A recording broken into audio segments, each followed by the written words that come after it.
ദൈവത്തിരുനാമത്തിന് മഹത്വമുണ്ടാകട്ടെ. GF good ന്യൂസിലെ Christian ചാനലിലേക്ക് എല്ലാവർക്കും യേശുക്രിസ്തുവിൻ്റെ നാമത്തിലുള്ള സ്നേഹവന്ദനത്തെ അറിയിക്കട്ടെ. നിങ്ങൾ ആദ്യമായിട്ടാണ് ഈ വീഡിയോ കാണുന്നതെങ്കിൽ ഈ ചാനൽ സബ്സ്ക്രൈബ് ചെയ്യുക, വീഡിയോ മറ്റുള്ളവരിലേക്ക് ഷെയർ ചെയ്യുക. വളരെ പ്രധാനപ്പെട്ട ഒരു വിഷയം സംസാരിക്കുവാനായിട്ടാണ് ഇന്ന് വന്നിരിക്കുന്നത്. കർത്താവായ യേശുക്രിസ്തു കാൽവരി ക്രൂശിൽ ചൊരിഞ്ഞ പുണ്യാഹരക്തം, അതിൻ്റെ വില എത്ര വലുതാണെന്ന് നമ്മുടെ ബുദ്ധി കൊണ്ടോ നമ്മുടെ ചിന്ത കൊണ്ടോ മനസ്സിലാക്കിയെടുക്കാൻ കഴിയുന്ന ഒന്നല്ല. തിരുവെഴുത്തുകളിൽ നിന്ന് നമുക്കതിൻ്റെ കുറച്ച് ഭാഗങ്ങൾ ലഭിക്കുന്നുണ്ട്. ലൂക്കോസിന് സുവിശേഷം 22-ാം അധ്യായത്തിൻ്റെ 39 മുതലുള്ള വാക്യങ്ങൾ വായിക്കുമ്പോൾ, പിന്നെ അവൻ പ്രാണവേദനയിലായി അതിശ്രദ്ധയോടെ പ്രാർത്ഥിച്ചു, അവൻ്റെ വിയർപ്പ് നിലത്ത് വീഴുന്ന വലിയ ചോരത്തുള്ളി പോലെ ആയി. ആ വാക്യങ്ങളൊന്ന് നമ്മൾ പിരിച്ചു വായിക്കുമ്പോൾ, പിന്നെ അവൻ പ്രാണവേദനയിലായി. യേശു കർത്താവ് ആ മലയിൽ ഇരുന്ന് പ്രാർത്ഥിക്കുന്നതിന് മുമ്പ് അവൻ്റെ ഹൃദയം പ്രാണൻ പോകുന്ന രീതിയിലുള്ള വേദന അനുഭവപ്പെടുവാൻ ഇടയായിട്ട് തീർന്നു. അതിശ്രദ്ധയോടെ അവൻ പ്രാർത്ഥിച്ചു, അവൻ്റെ വിയർപ്പ് നിലത്ത് വീഴുന്ന വലിയ ചോരത്തുള്ളി പോലെയായി. ഇങ്ങനെ സംഭവിക്കുമെന്ന് വൈദ്യശാസ്ത്രം പറയുന്നുണ്ട്. അതിനെ ഹീമറ്റിഡ്രോസിസ് എന്ന് വിളിക്കുന്നു. അമിതമായ സങ്കടമുണ്ടാകുമ്പോൾ ചർമ്മത്തിനടിയിലെ രക്തക്കൊഴലുകൾ പൊട്ടി വിയർപ്പിനൊപ്പം രക്തം പുറത്തേക്ക് വരുന്ന അവസ്ഥ. ഒരു കുഞ്ഞ് ലുക്കോമിയെ ബാധിച്ച് അതിൻ്റെ ആദ്യത്തെ കോഴ്സ് കഴിഞ്ഞ് തിരിച്ചു വന്നപ്പോൾ ആ ചികിത്സ തുടരരുതേ എന്ന് ആ കുഞ്ഞ് വളരെ പ്രാർത്ഥിച്ചു. കാരണം അതനുഭവിച്ച വേദന വളരെ ഭയാനകമായിരുന്നു. രണ്ടാമത്തെ കോഴ്സ് നടത്തുമ്പോൾ ഡോക്ടർമാർ പറഞ്ഞു എന്നാണ് പറയുന്നത്, ഒരുപക്ഷെ ആ കുഞ്ഞിൻ്റെ രോമകൂപങ്ങളിൽ കൂടി ബ്ലഡ് പുറത്തേക്ക് വരാമെന്ന്. ഏതായാലും അത്ര കഠിനമായ ഒരു വേദനയിലൂടെ കടന്നു പോകുന്ന അവസ്ഥ. അവൻ പ്രാണവേദനയിലായി. എന്തുകൊണ്ടാണ് യേശുക്രിസ്തു പ്രാണവേദനയിലാകാൻ കാരണം? പിതാവായ ദൈവം തൻ്റെ പുത്രനെ ഈ ഭൂമിയിലേക്ക് അയക്കുമ്പോൾ അത് വളരെ സന്തോഷത്തോടു കൂടി തന്നെയാണ് അങ്ങനെ ചെയ്തത്. പുത്രനും വന്നത് അങ്ങനെയാണ്. പിതാവേ, അങ്ങയുടെ ഇഷ്ടം ചെയ്യുവാൻ ഞാൻ വരുന്നു എന്ന് പറഞ്ഞുകൊണ്ട് പുത്രൻ ഈ ഭൂമിയിലേക്ക് ഇറങ്ങി വന്നു. ദൈവത്തോടുള്ള സമത്വം മുറുകെ പിടിച്ചുകൊള്ളണമെന്ന് വിചാരിക്കാതെ ഒരു ദാസൻ്റെ രൂപമെടുത്ത വേഷത്തിൽ മനുഷ്യനായിട്ട് അവൻ ഈ ഭൂമിയിലേക്ക് വന്നു. മാനവജാതിയുടെ പാപത്തിൻ്റെ പരിഹാരം വരുത്തുവാൻ മറ്റൊരു മാർഗവുമില്ല. നീതിമാനായ ദൈവം നീതി നടപ്പാക്കേണ്ടതിന് മനുഷ്യൻ്റെ പാപത്തിൻ്റെ ശിക്ഷ പാപമില്ലാത്ത ദൈവം തന്നെ ഏറ്റെടുത്ത് മനുഷ്യന് ഒരു വിടുതൽ കൊടുക്കുവാൻ, അവനൊരു സ്വാതന്ത്ര്യം കൊടുക്കുവാൻ തൻ്റെ പുത്രനെ ഭൂമിയിലേക്ക് അയച്ചു എന്ന് നമുക്ക് കാണുവാനായിട്ട് സാധിക്കും. ബൈബിളിൽ നാം രക്തത്തെക്കുറിച്ച് ആദ്യം കാണുന്നത് ഉൽപ്പത്തി പുസ്തകത്തിലാണ്. അസൂയമൂത്ത കയൻ എന്ന് പറയുന്ന സഹോദരൻ തൻ്റെ അനുജനായിരുന്ന ഹാബേലിനെ വയലിൽ വെച്ച് തർക്കിച്ച് അടിച്ചു കൊല്ലുന്നത് കാണുവാനായിട്ട് സാധിക്കും. ദൈവം കയൻ്റെ അടുക്കൽ വന്നിട്ട് ചോദിച്ചു, നിൻ്റെ അനുജൻ്റെ രക്തം ഭൂമിയിൽ നിന്ന് എന്നോട് നിലവിളിക്കുന്നു. ഉൽപ്പത്തി പുസ്തകം 4-ാം അധ്യായത്തിൻ്റെ 10-ാമത്തെ വാക്യം വായിക്കുമ്പോൾ, നിൻ്റെ അനുജൻ്റെ രക്തത്തിൻ്റെ ശബ്ദം ഭൂമിയിൽ നിന്ന് എന്നോട് നിലവിളിക്കുന്നു. ഹാബേൽ മരിച്ചു, അവൻ്റെ രക്തം അവിടെ കട്ടപിടിച്ച് ഉണങ്ങിയിട്ടുണ്ടാകും. എന്നാൽ ദൈവം പറയുകയാണ്, ആ രക്തം ഭൂമിയിൽ നിന്ന് എന്നോട് നിലവിളിക്കുന്നു. ഈ ഭൂമിയിൽ ചൊരിയപ്പെട്ട ഓരോ കൊലപാതക രക്തങ്ങളും പട്ടുപോയ നീതിമാന്മാരുടെ രക്തങ്ങളും ഭൂമിയിൽ നിന്ന് പ്രതികാരത്തിനായിട്ട് നിലവിളിച്ചുകൊണ്ടിരിക്കുകയാണ്. രക്തത്തെക്കുറിച്ച് നമ്മൾ അവിടെയാണ് ആദ്യം കാണുന്നത് ബൈബിളിൽ. ശാസ്ത്രം ഈ അടുത്ത കാലത്താണ് രക്തത്തിലാണ് ജീവനുണ്ടെന്ന് കണ്ടുപിടിച്ചത്. ഏകദേശം കൃത്യമായി പറഞ്ഞാൽ 400 വർഷങ്ങൾക്ക് മുമ്പ്, 398 വർഷങ്ങൾക്ക് മുമ്പാണ് വില്യം ഹാർവേ എന്ന് പറയുന്ന ശാസ്ത്രജ്ഞൻ ഇത് മൈക്രോസ്കോപ്പിൻ്റെ സഹായത്തോടു കൂടി ഇത് കണ്ടെത്തിയത്. 17-ാം നൂറ്റാണ്ടിൽ മാത്രമാണ് ഇത് കണ്ടെത്താൻ ഇടയായിട്ട് തീർന്നത്. എന്നാൽ 3500 വർഷങ്ങൾക്ക് മുമ്പ് എഴുതപ്പെട്ട വിശുദ്ധ ബൈബിളിൽ ലേവ്യ പുസ്തകം 17-ാം അധ്യായത്തിൻ്റെ 11-ാമത്തെ വാക്യത്തിൽ മാംസത്തിൻ്റെ ജീവൻ രക്തത്തിലല്ലോ ഇരിക്കുന്നത് എന്ന് രേഖപ്പെടുത്തിയിരിക്കുന്നു. അതുകൊണ്ടാണ് നാം ഒരു മൃഗത്തിൻ്റെ മാംസം വാങ്ങി കഴിക്കുമ്പോൾ രക്തത്തോടുകൂടി കഴിക്കരുത് എന്ന് തിരുവെഴുത്ത് പറയുന്നത്. രക്തത്തിൽ ജീവൻ അടങ്ങിയിരിക്കുന്നു. എന്നാൽ ശാസ്ത്രത്തിനത് മനസ്സിലായില്ല. ശാസ്ത്രത്തിൻ്റെ മാത്രം പിന്നാലെ പോകുന്ന ആളുകൾക്ക് ഇത് ഒരു അത്ഭുതമായി തോന്നിയേക്കാം.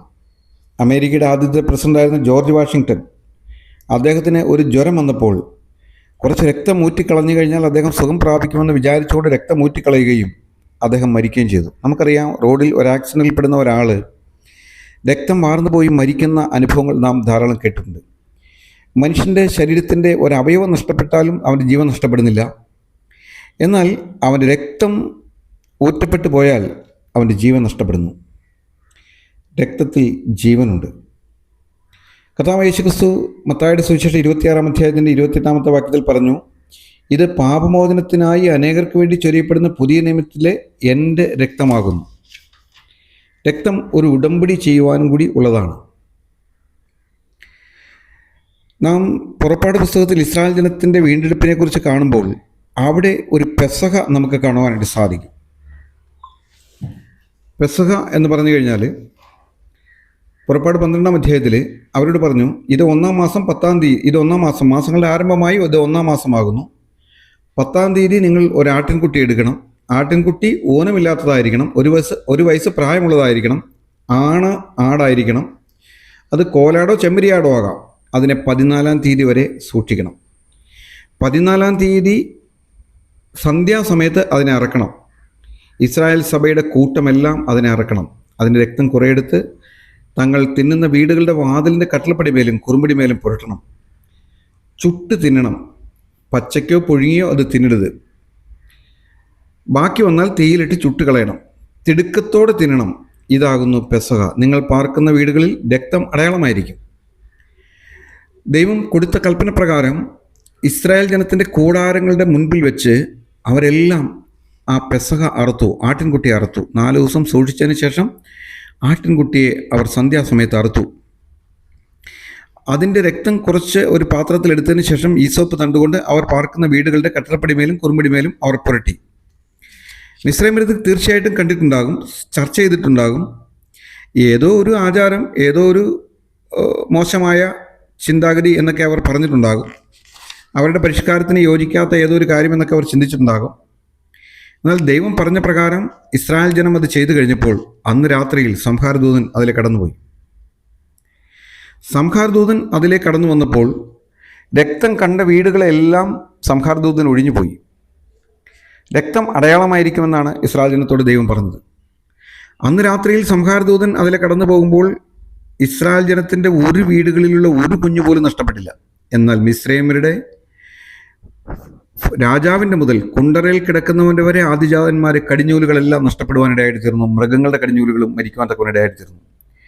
രക്തത്തിൻ്റെ വില അത് അത്ഭുതകരമാണ് എന്ന് നമുക്ക് മനസ്സിലാക്കുവാനായിട്ട് സാധിക്കും.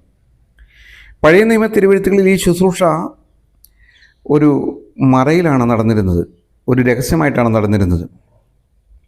രക്തം മൂലമുള്ള പാവപരിഹാര ശുശ്രൂഷ അത് ഒരു രഹസ്യമായ ശുശ്രൂഷയായിട്ടാണ് നടത്തപ്പെട്ടത്. എബ്രായ ലേഖനം 9-ാം അധ്യായത്തിൻ്റെ 1 മുതലുള്ള വാക്യങ്ങൾ വായിക്കുമ്പോൾ നമുക്കത് അവിടെ കാണുവാൻ സാധിക്കും. എബ്രായ ലേഖനം 8-ാം അധ്യായത്തിൻ്റെ 7-ാമത്തെ വാക്യം വായിക്കുമ്പോൾ 1-ാമത്തെ നിയമം കുറവില്ലാത്തതായിരുന്നുവെങ്കിൽ 2-ാമത്തേതിന് ഇടം അന്വേഷിക്കില്ലായിരുന്നു. 1-ാമത്തെ നിയമം രഹസ്യമായിട്ടാണ് നടന്നത്.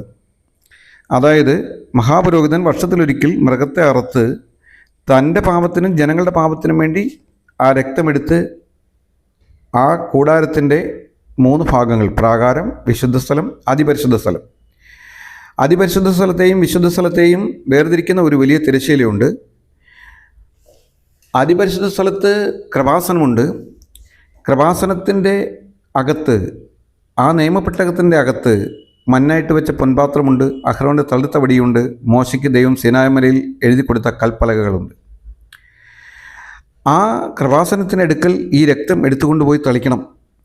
എന്നാലും ഒരു പൂർണ്ണമായ സമാധാനം അവൻ്റെ മനസ്സാക്ഷിയിൽ വന്നിരുന്നില്ല. അതുകൊണ്ടാണ് ദൈവം തന്നെ മനുഷ്യനായിട്ട് ഈ ഭൂമിയിലേക്ക് വന്നത് എന്ന് നമുക്ക് കാണുവാൻ സാധിക്കും. പുതിയ നിയമത്തിൽ നാം ഇങ്ങനെ വായിക്കുന്നു. എബ്രായ ലേഖനം 4-ാം അധ്യായത്തിൻ്റെ 16-ാമത്തെ വാക്യത്തിൽ കരുണയും സഹായവും ലഭിക്കുവാനായിട്ട് നാം കൃപാസനത്തിന് അടുത്ത് ചെല്ലുക. കർത്താവായ യേശുക്രിസ്തു തൻ്റെ സ്വന്തം ശരീരത്തിൽ നിന്ന് രക്തം ചൊരിയപ്പെട്ടു. ആട്ടുകൊറ്റന്മാരുടെയും പശുക്കിടാങ്ങളുടെയും രക്തത്താൽ നമുക്ക് നിരപ്പ് വരുമായിരുന്നില്ല, പൂർണ്ണ സമാധാനം വരുമായിരുന്നില്ല.